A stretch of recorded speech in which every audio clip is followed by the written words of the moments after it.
The Hunt. Submitted by Roach Rider 221.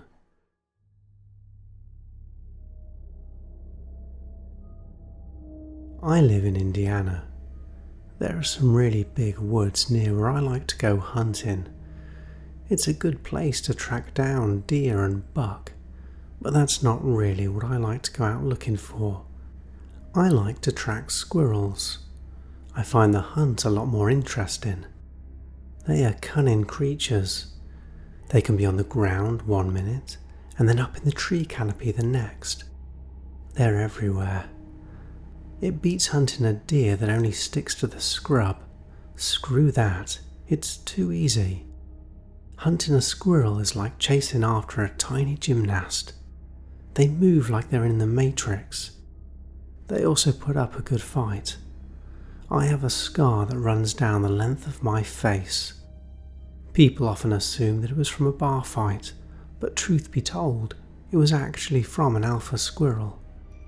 I'm only telling you this because people think that hunting squirrels isn't that badass, but trust me, it's a tough gig, and I have the scars to prove it.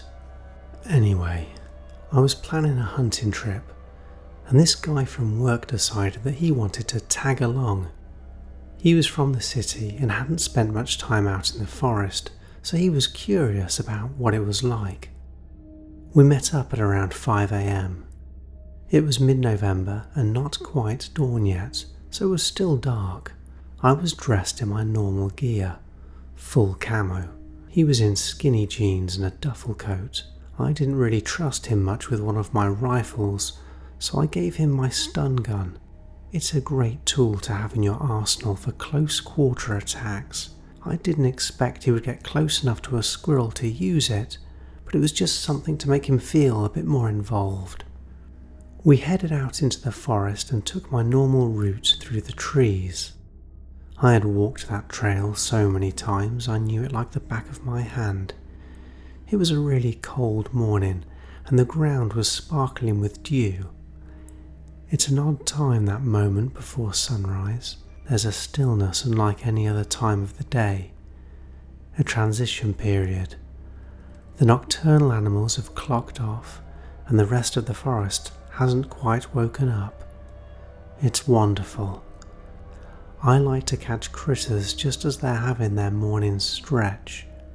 They're a little more docile, so you have the upper hand. However, this was a particularly quiet morning, and after an hour or so we still hadn't found anything. That happens sometimes, I'm used to it, but I could tell my buddy's interest was starting to wane. We found a little clearing and rested up, and I asked him how he was finding it. He said it was shit. I shook my head and smiled.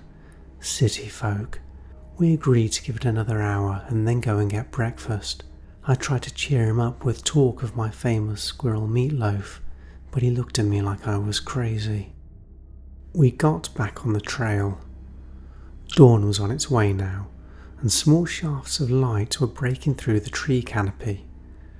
My friend started to drop back a little, and I kept looking over my shoulder every couple of minutes to make sure that he was still with me. Then, I think I see a squirrel, so I crouch down and gesture to my friend to keep quiet. But when I turn, I see that he's 30 feet or so away. He's obscured by some morning mist. He stands there looking at me. I wave at him to come over, but he just continues to stare. Then he slowly moves a finger across his throat in a cutting action. I assume he's telling me to kill the squirrel, and I give him a thumbs up and wave at him to get down. Then I hear a voice next to me. "Who are you waving at?" It's my friend, over to the side of me, looking all confused. As you can probably tell, I'm a pretty cool guy, but in that moment I don't mind telling you that I nearly shit myself. I look back at the figure lurking in the shadows, who disappears behind a tree. My friend looks at me, and I look back at him. He can tell that I'm concerned about something, and he pulls out his little stun gun. "Is it a squirrel?" he asks. He still hasn't figured out that we're being watched. I look at his skinny jeans. They are tight. No way he can outrun me in those. Self-preservation kicks in, and I make a dash for it. "What the hell?" I hear him say, but that's all I hear him say, because I am off, bolting through the trees to safety. I know where our cars are parked, and they're not too far away, maybe a few 100 meters. Everything is a blur as I haul ass, branches whipping me as I move as fast as I can. Behind me is a frenzy of sounds. I don't know if it's my buddy from work or that stranger that was watching us, and I'm not going to look around to find out. I eventually make it out to where the cars are parked and take a look back to see what's going on. I can see my friend, his skinny little legs scissoring through the air as he sprints through the trees.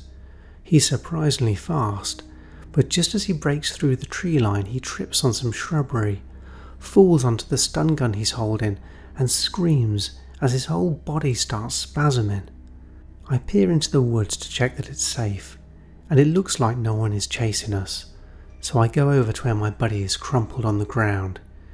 He's whimpering, breathless, and he is pissed everywhere. He's a mess. I help him up. He's fighting for breath. He doesn't look at me, but I can tell he's mad as hell. I help him to his car and he gets in and slams the door and just stares at me, his chest heaving. He's blowing so much hot air that the windows of his car steam up, and after a while I can no longer see him.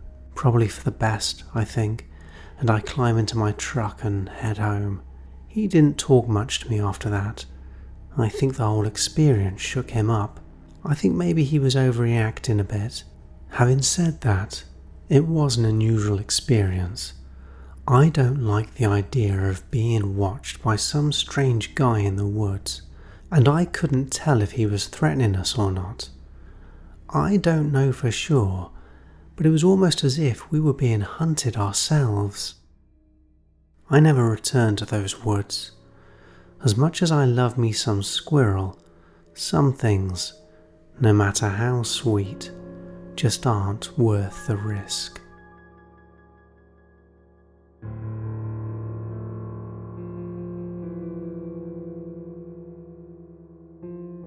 The Barracks, submitted by Messy Pants 91.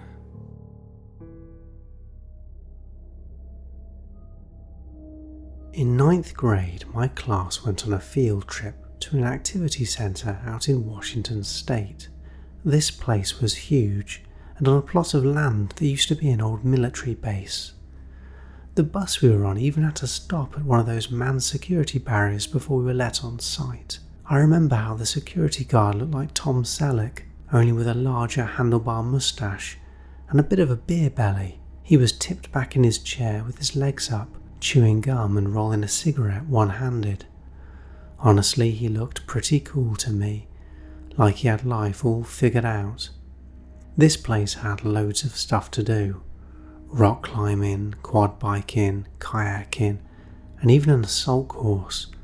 It was a hoot, and it was pretty easy to forget that this was school and just goof about. Anyway, the end of the day came, and we had our dinner in the mess hall. We were all pretty fired up from the day, and getting off on the fact that we were in an old military base. There were lots of people shouting out hoo-ha's in America. Then it was time for bed, and we all headed off to where we were sleeping. Girls and boys were separated into different barracks, so there was me and about 13 other guys in my dorm. Each room was long and narrow. Some of us chose to bunk up with buddies, and others decided to have a bunk all to themselves. I was in a bed right at the back of the room. I was on top bunk, and my buddy Mark was underneath. It took us a long time to settle down. Everyone was kinda hyper, and enjoying the novelty of being somewhere new and away from home. Pete had bought a bumper pack of mouthwash that he'd picked up from Costco. He said that it had a high alcohol content. That's how it kills the germs in your mouth. So we took swigs and passed it around. We got pretty wasted. It was wild. But eventually a teacher came in and told us to settle down and that it was time for lights out. We all clambered into bed. With the lights off, the room somehow seemed bigger. The darkness really swallowed us up. Everyone lay in their beds still laughing and joking, and Mark and I chatted for a while, but we were all exhausted from the day. People started falling asleep, and the room grew quieter and quieter. I asked Mark who he thought would win in a fight between a mole and a bat, but he didn't respond. I always have a tough time sleeping in new places. An hour or so must have passed, and I think I was the only one still up. My ears started tuning into a buzzing sound. It had a weird rhythm. You know when a sound starts bugging you, and it seems to get louder and more pronounced? Well, that's what was happening, and the fact that it was irregular in its pattern was making falling to sleep all the more difficult. I sat up and tried to pinpoint where it was coming from. It was too dark to see anything in much detail, mainly just silhouettes of the cupboards and bunks.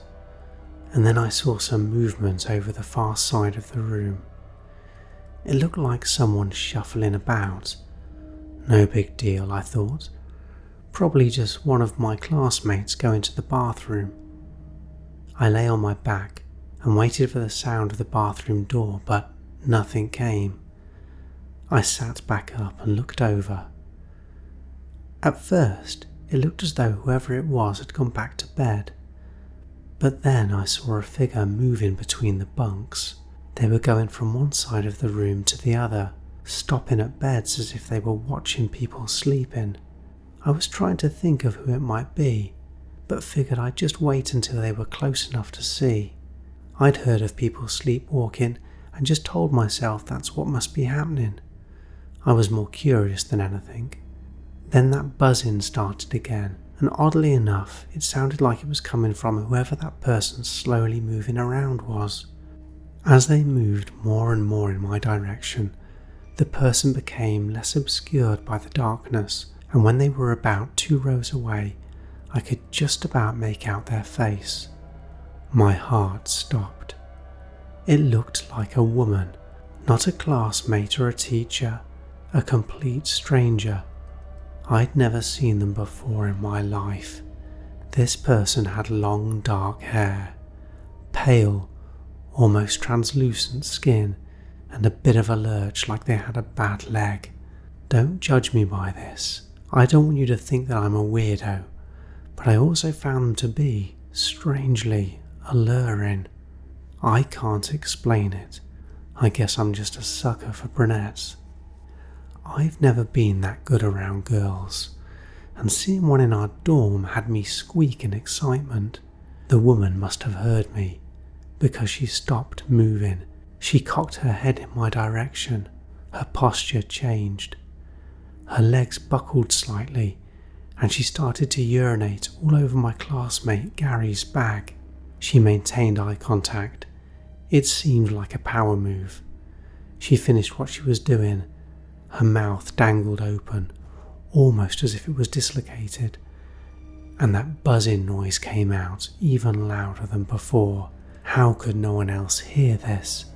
Was the sound coming from somewhere in my head? She started staggering in my direction. My heart was racing. Yeah, she was definitely demonic, but I also thought she was sort of gorgeous, and by the way she reached out and wiggled her fingers at me, I could tell we were vibing. I suddenly became aware of my Power Ranger pajamas and wished that I'd worn something slightly cooler, but that was now out of my control. Luckily I'd drunk a litre of Listerine, so I knew my breath was on point. The ghostly figure began to levitate and rose to the side of my bed, her arms outstretched, her eyes burning brightly. Her head clicked violently to the left, and then to the right. I could hear something snapping. Was she limbering up to kiss me? I was a bit nervous. I had never been kissed. A year or so earlier, Mark had told me that you can practice kissing on an orange.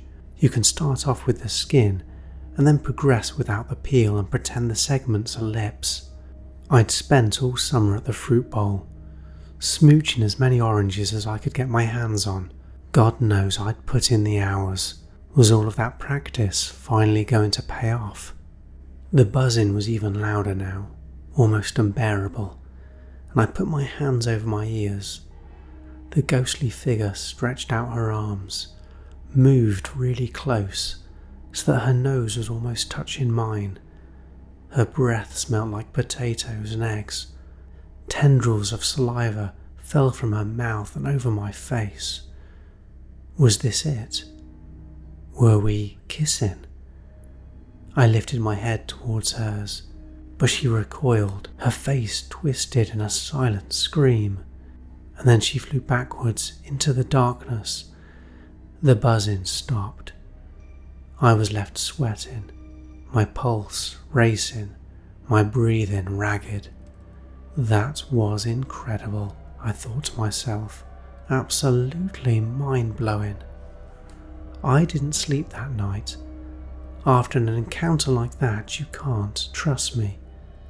I asked around the next morning if anyone else had seen anything, but no one had. I didn't tell anyone what had happened. For obvious reasons, I thought it best to keep it to myself. But people could tell there was something a bit different about me. A confidence, a swagger. As we were climbing onto the bus to head home, Mark asked me why I was walking differently. He wondered if I had hit my head. I laughed and ignored the question. As we were pulling out of the activity centre, that Tom Selleck guy was back in the security booth. He saw me looking at him and gave me a friendly nod and fired a finger at me. I nodded and fired back. Then I sat back confidently in my chair, man-spreading as widely as I could. I smiled to myself and closed my eyes. That was one hell of a night, I thought to myself. One hell of a night.